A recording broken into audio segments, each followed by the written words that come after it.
आज की हमारी इस वीडियो में हम करेंगे कक्षा 8वीं विषय गणित, अध्याय है 11वां, एक्सरसाइज या प्रश्नावली है 11.2। तो 11.2 एक्सरसाइज करेंगे। इसमें पहला प्रश्न है हमारे पास, देखो, एक मेज के ऊपरी पृष्ठ का आकार समलंब जैसा है। तो ये मेज दिया हुआ है, इसमें जो ऊपर वाला पृष्ठ है वो समलंब के आकार का है। यदि उसकी समांतर भुजाएं 1 मीटर और 1.2 मीटर हैं और उनकी समांतर भुजाओं के बीच की दूरी 0.8 मीटर है, तो उसका क्षेत्रफल ज्ञात कीजिए। तो इसमें सबसे पहले हमें समलंब के बारे में पता होना चाहिए। तो समलंब क्या होती है, देखो नीचे, समलंब एक ऐसी चतुर्भुज होती है जिसमें दो समांतर भुजाएं होती हैं, जैसे ये और ये दो समांतर भुजाएं आपस में, और दो भुजाएं असमांतर होती हैं। तो ये भुजा और ये भुजा समांतर है और ये समांतर भुजा है। तो इस क्वेश्चन में दिया इसने कि दो समांतर भुजाएं हैं। तो ये एक तो दी है समांतर भुजा 1 मीटर और दूसरी भुजा दी है 1.2 मीटर। तो इसके बीच की दूरी दी है, इन दोनों दूरी दी हुई है क्वेश्चन में।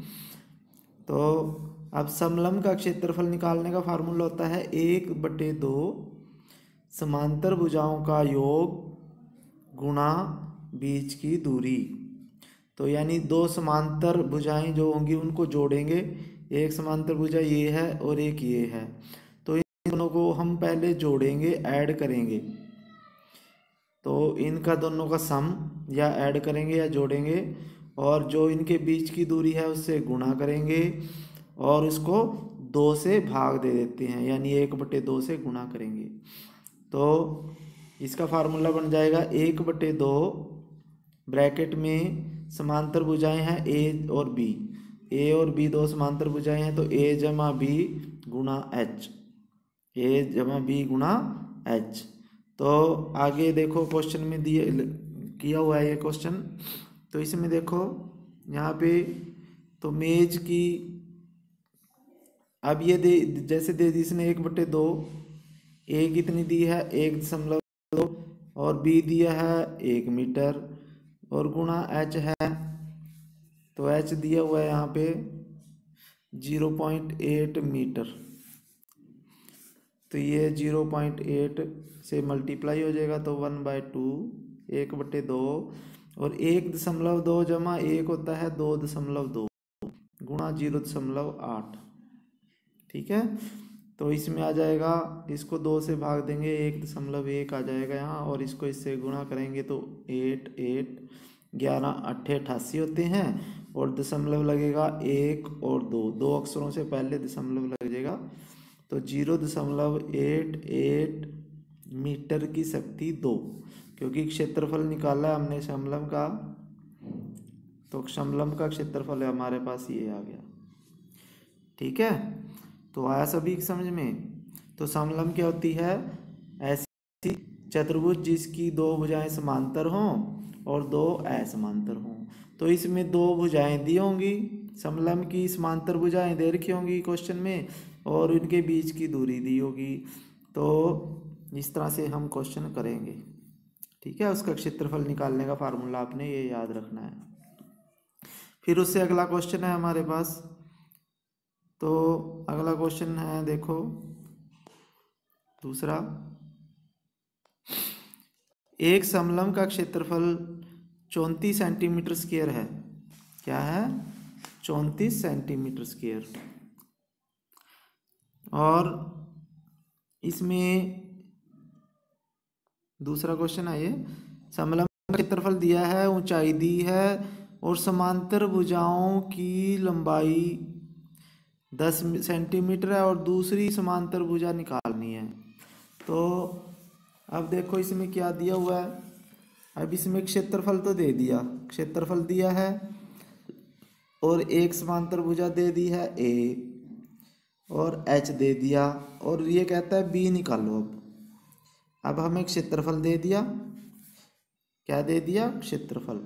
तो क्षेत्रफल देखो कितना दिया है, क्षेत्रफल दिया है इसमें 34 सेंटीमीटर स्क्वायर, और इसमें हमारे पास ऊंचाई एच दे दी है 4 सेंटीमीटर, और ए दे दी एक भुजा 10 सेंटीमीटर। ठीक है, तो इसमें दूसरी भुजा निकालनी है बी। तो बी निकालने के लिए देखो हम क्या करेंगे, तो वही फार्मूला लगाएंगे, समलंब का क्षेत्रफल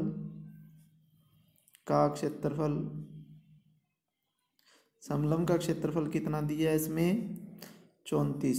इसका फार्मूला लगा देंगे 1/2 ए जमा बी गुणा एच। तो अब क्षेत्रफल दे दिया इसने 34, और इसका 1/2 ए दे दिया इसने 10 जमा बी गुणा एच कर देंगे हम 4। तो ये देखो ए 10 रख दिया, ए की जगह 10 रख दी, बी को ऐसे ही रख दिया क्योंकि बी हमें पता नहीं है, निकालना है, और क्षेत्रफल 34 रख दिया, और एच रख दिया 4। तो अब इसको बटे 1 करके 2 को इससे गुणा कर देंगे, क्योंकि ये इधर बटे में है तो इससे क्रॉस मल्टीप्लाई हो जाता है, ये 2 गुणा ये। तो और इसको हम सारे को हम इधर ले आते हैं और 34 को इधर ले जाते हैं, तो ये आ जाएगा 10 जमा बी गुणा 4 बराबर, ये आ जाएगा 34 गुणा 2 64, कितना आ जाएगा 68। तो अब हम क्या करेंगे, ये 4 जो है गुणा में है दोनों के, तो ये इसके भाग हो जाएगा इधर, तो ये यहाँ पे आ जाएगा। तो ये 10 जमा बी बराबर, अब ये 4 इस पे काट देंगे, तो 4 एकम 4, 4 सत्ते 28, 17 चौके 68 होता है, तो 17, और बी बराबर ये 10 इधर चला जाएगा और माइनस का हो जाएगा इधर जाके, तो 17 माइनस 10 बराबर 7। तो बी बराबर 7 सेंटीमीटर आ जाएगा हमारे पास। मीटर में दी हुई है अगर तो मीटर में, तो सेंटीमीटर में है तो सेंटीमीटर आपके पास दूसरी भुजा आ गई है। क्या आ गई है, तो दूसरी भुजा आ जाएगी, ये आपने पर भी किया हुआ है सम। फिर उसके बाद है अगला क्वेश्चन हमारे पास, तीसरा क्वेश्चन है। तो तीसरे क्वेश्चन पे करेंगे अब हम, तीसरा क्वेश्चन पढ़ेंगे। एक समलंब आकार का खेत है, उसकी लंबाई दी हुई है 120 मीटर, बीसी भुजा दी हुई है 48 मीटर, सीडी भुजा दे दिया इसने 17 मीटर, एडी 40 मीटर दिया है। तो इसी में कर लेते हैं हम इसको। तो इस खेत का क्षेत्रफल ज्ञात करना है, और भुजा ए बी समांतर भुजा ए डी और बी सी लंब है, बी सी पर लंब है, यानी ए बी जो है लंब है।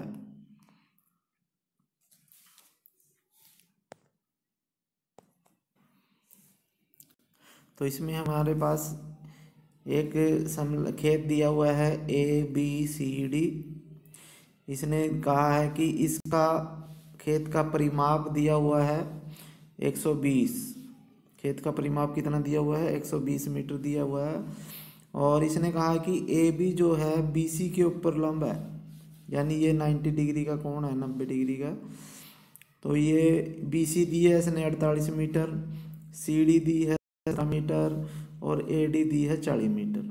तो हमने सबसे पहले क्या करना है, इसका क्षेत्रफल निकालने के लिए, ये समलंब है, एक समलंब क्यों है, क्योंकि ये और ये दोनों समांतर भुजाएं हैं, और ये असमांतर भुजाएं, इसलिए समलंब होगी। समलंब का क्षेत्रफल निकालने के लिए हमें ए बी चाहिए। ए बी क्यों चाहिए, क्योंकि ये समांतर भुजाओं के बीच की दूरी है। अब कई बच्चे इसको मान लेते हैं बीच की दूरी, तो ये होती है तिरछी, लेकिन हमें लेनी होती है सबसे छोटी दूरी, तो सीधी ऐसे होगी, और सबसे छोटी दूरी होती है लंब, यानी ऐसा लंब जो इसके ऊपर, इन दोनों के ऊपर 90 डिग्री का 90 डिग्री का कोण बनाए, ऐसी लाइन, तो वो होती है शॉर्टेस्ट डिस्टेंस बोलते हैं इसको, यानी बीच की दूरी छोटी होनी चाहिए। तो ये बीच की दूरी निकालनी पड़ेगी। तो बीच की दूरी निकालने के लिए हमारे पास क्या है, परिमाप दिया हुआ है 120, और इसका आकृति का परिमाप क्या होता है, जब हम सभी साइड्स को जोड़ देते हैं तो वो परिमाप आता है, यानी AB जमा BC जमा CD जमा DA। तो ये लिखा है AB जमा BC जमा CD जमा DA। तो परिमाप के नीचे 120 मीटर लिख दिया, और AB लिख दिया हमने, क्योंकि हमें AB पता नहीं है तो AB को AB लिख दिया, और BC 48 है, CD 17 है, AD 40 है। ठीक है, तो ये लिख दिया, इन तीनों को जोड़ा 105 आ गया, और 120 इधर है। AB का मान निकालना है हमने, तो AB को हम यहाँ ले आते हैं और इसको दूसरी साइड ले जाते हैं, या पहले इसको ले जाओ तो 120 में से 105 माइनस होएगा ये, तो 120 में से 105 माइनस किया 15 मीटर आ गया ये। तो ये बीच की दूरी आ गई, क्या आ गई है, बीच की दूरी। तो अब हमने निकालना है क्षेत्रफल, खेत का क्षेत्रफल, खेत का क्षेत्रफल। तो हमने देखो ऊपर निकाला हुआ है ये, तो ये क्या आ जाएगा, खेत का क्षेत्रफल 1/2 BC गुणा AD, ये आ जाएगा 1/2 BC, ये BC गुणा AD, यानी आधार BC जमा AD, यानी BC जमा AD, दो समांतर भुजाओं का जोड़ गुणा बीच की दूरी, बीच की दूरी AB है। तो इसने लिख दिया ये 1/2 गुणा 48 जमा 40, 48 को 40 में जोड़ना है, फिर उसको 15 से गुणा करना है, तो ये आ जाएगा 48 और 40 88 गुणा 15/2, तो ये आपके पास आपका आंसर आ जाएगा।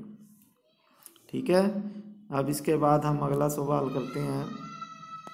चौथा सवाल है हमारे पास, क्वेश्चन अगला है चौथा, एक चतुर्भुज आकार के खेत का विकर्ण दिया है, शेष सम्मुख शीर्षों से इस विकर्ण पर खींचे गए लंब दिए हैं 8 मीटर और 13 मीटर।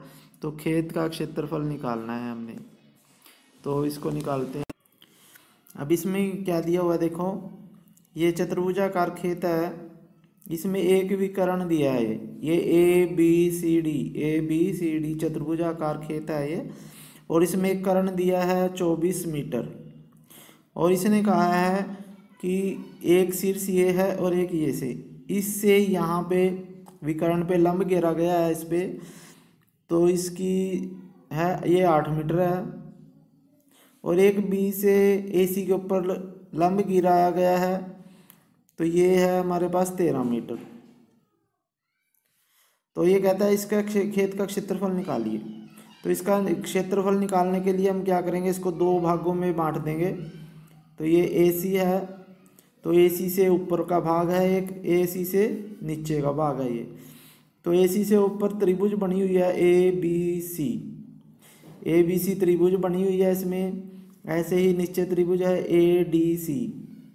तो हम ABC त्रिभुज का क्षेत्रफल निकाल लेंगे और ADC का निकाल लेंगे, और उन दोनों को जोड़ देंगे तो ये पूरा क्षेत्रफल आ जाएगा। तो हमें पता है त्रिभुज का क्षेत्रफल निकालने का फार्मूला है, जैसे अगर ये त्रिभुज है तो इसमें एक तो आधार होता है, ये क्या है, आधार, और ये लंब होता है। तो त्रिभुज का क्षेत्रफल का फार्मूला होता है 1/2 गुणा आधार गुणा लंब, यानी इसको आधार को और लंब को गुणा करके 2 से भाग दे देते हैं तो त्रिभुज का क्षेत्रफल आ जाता है। तो इसी प्रकार से हम ABC त्रिभुज का क्षेत्रफल निकालेंगे। तो इस पहले ऊपर वाली का क्षेत्रफल है, तो त्रिभुज ABC का क्षेत्रफल क्या आ जाएगा, 1/2 गुणा आधार है 24, ये सारा आधार होएगा क्योंकि AC आधार है इसका, 24 गुणा लंब 13, और त्रिभुज ADC का क्षेत्रफल आ जाएगा 1/2, आधार है इसका भी 24 और इसका लंब आ जाएगा 8। तो ये 12 दूनी 24 12, और 12 को 13 से गुणा करेंगे तो 12 तिये 36, 12 एकम 12 और 3 15, 156। तो ये 12 8 96 होता है। तो इन दोनों को जोड़ेंगे तो टोटल कुल क्षेत्रफल आ जाएगा। तो ये हमने किया हुआ है, ऊपर देखो, इसमें देखो चतुर्भुज का क्षेत्रफल है ये त्रिभुज ए बी सी का क्षेत्रफल जमा त्रिभुज ए डी सी का क्षेत्रफल। तो इन दोनों को क्षेत्रफलों को फिर और दोनों को जोड़ के कितना आ जाएगा, 6 5 9 और 5 14 और 1 15, 1 1 2 256 मीटर स्क्वायर आ जाएगा। तो ये हमारे पास चतुर्भुज का क्षेत्रफल आ गया। ठीक है, तो आगे है 5वां क्वेश्चन, किसी सम चतुर्भुज का क्षेत्रफल निकालना है, उसके विकर्ण दिए हैं। हम सम चतुर्भुज क्या होती है तो ये अभी समझाएंगे आपको। तो इसमें समचतुर्भुज क्या होती है, देखो सबसे पहले समचतुर्भुज समझेंगे। समचतुर्भुज एक ऐसी चतुर्भुज होती है जिसकी चारों भुजाएं बराबर हों। सम का मतलब समान, चतुर्भुज का मतलब चार भुजाएं। तो ऐसी चतुर्भुज जिसकी चारों भुजाएं समान होती हैं उसे समचतुर्भुज कहते हैं। तो समचतुर्भुज की ये और ये चार भुजाएं हैं, चारों की चारों एक समान है। और इसके विकर्ण होते हैं ये, पहला एक विकर्ण ये है ए सी और दूसरा विकर्ण है ये बी डी। ए सी और बी डी इसके दो विकर्ण हैं। तो समचतुर्भुज के अगर दो विकर्ण दिए हों तो उसके क्षेत्रफल का सूत्र होता है 1/2 गुणा विकर्णों का गुणनफल। यानी उसके विकर्ण जितने भी होते हैं उनको गुणा कर देते हैं। जैसे अगर ये विकर्ण ए सी जो है D1 है और ये D2 है, तो 1/2 गुणा D1 गुणा D2। तो इस हमारे पास इस क्वेश्चन में विकर्ण ही दिए हुए हैं। विकर्ण D1 दिया हुआ है 1/2 गुणा 7.5, तो D1 दिया हुआ है और 12 दिया है D2। तो इसको 6 से भाग दे देते हैं, 6 को इससे गुणा करेंगे, 6 पंजे 30, 6 सत्ते 42 और 3 45 और 1 दशमलव आगे लग जाएगा। तो ये 45 मीटर स्क्वायर या सेंटीमीटर स्क्वायर जो भी दिया है वो आ जाएगा आपका समचतुर्भुज का क्षेत्रफल। ठीक है, तो आपने ये समझ लिया है। फिर उसके बाद अगला क्वेश्चन, तो छठे क्वेश्चन में हमने क्या करना है, देखो एक समचतुर्भुज का क्षेत्रफल ज्ञात कीजिए। इसमें समचतुर्भुज का क्षेत्रफल ज्ञात करना है। इसमें एक भुजा दी है 6 सेंटीमीटर और शीर्ष लंब 4 सेंटीमीटर दिया है। इसमें शीर्ष से लंब जो है इस भुजा के ऊपर 4 सेंटीमीटर है। और उसके बाद ये कहता है कि यदि एक विकर्ण 8 सेंटीमीटर दिया है, एक विकर्ण इसने 8 सेंटीमीटर दे दिया है और दूसरा विकर्ण ज्ञात करेंगे। तो सबसे पहले समचतुर्भुज का क्षेत्रफल निकाल लेंगे। तो हमें ये पता होना चाहिए कि समचतुर्भुज भी एक समांतर चतुर्भुज होती है।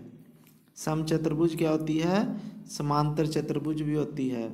और समांतर चतुर्भुज का क्षेत्रफल का फार्मूला आपको पता, तो समांतर चतुर्भुज का क्षेत्रफल बराबर क्या है, आधार गुणा लंब, आधार गुणा लंब। समांतर चतुर्भुज का क्षेत्रफल क्या होता है, आधार, यानी ये आधार हमें पता होना चाहिए और ये लंब पता होना चाहिए, क्योंकि इसकी समांतर भुजाएं ये दोनों हैं और ये दोनों सेम है, ये और ये दोनों बराबर हैं। तो या तो ये हो सकता है इसका फार्मूला कि 1/2 समांतर भुजाओं का जोड़ गुणा बीच की दूरी। अब 1/2 इसमें नहीं लगा, क्यों नहीं लगा, क्योंकि इसमें आधार दोनों समांतर भुजाएं सेम है। तो इसका क्षेत्रफल आ जाएगा 4 × 6 24 सेंटीमीटर स्क्वायर। अब हमारे पास इसका क्षेत्रफल आएगा समचतुर्भुज का, और हमारे पास एक विकर्ण दिया है इसने 8 सेंटीमीटर। तो दूसरा विकर्ण निकाल सकते हैं हम। तो जैसे हमने ऊपरले क्वेश्चन में किया था, ये क्षेत्रफल बराबर 1/2 गुणा पहला विकर्ण गुणा दूसरा विकर्ण, दोनों विकर्ण थे अब हमें एक विकर्ण दिया है, क्षेत्रफल हमने 24 निकाल लिया है, तो दूसरा विकर्ण हम निकाल सकते हैं। तो 2 को क्षेत्रफल से गुणा करेंगे तो दूसरा विकर्ण आ जाता है 2 गुणा क्षेत्रफल बटे विकर्ण, जो पहला विकर्ण है दिया हुआ। तो 2 गुणा 24 को किससे भाग देंगे हम, विकर्ण कितना है 8, तो 8 3 24, 3 दूनी 6, तो 6 सेंटीमीटर इसका विकर्ण आ जाएगा। तो ये हमने निकाला हुआ है ऊपर क्वेश्चन, ये आपने कर लेना है। तो आज की इस और बाकी क्वेश्चन हम दूसरी वीडियो में करेंगे। धन्यवाद। अगर आपको ये चैनल अच्छा लगे, इसमें आपको क्वेश्चन समझ आ रहे हैं, तो आप इस चैनल को लाइक करें, ज़्यादा से ज़्यादा शेयर करें, ताकि ज़्यादा से ज़्यादा बच्चों तक ये जाए, और उनसे सब्सक्राइब भी कराएं ताकि उनको भी ये क्वेश्चन समझ में आ जाए। धन्यवाद। जय हिंद।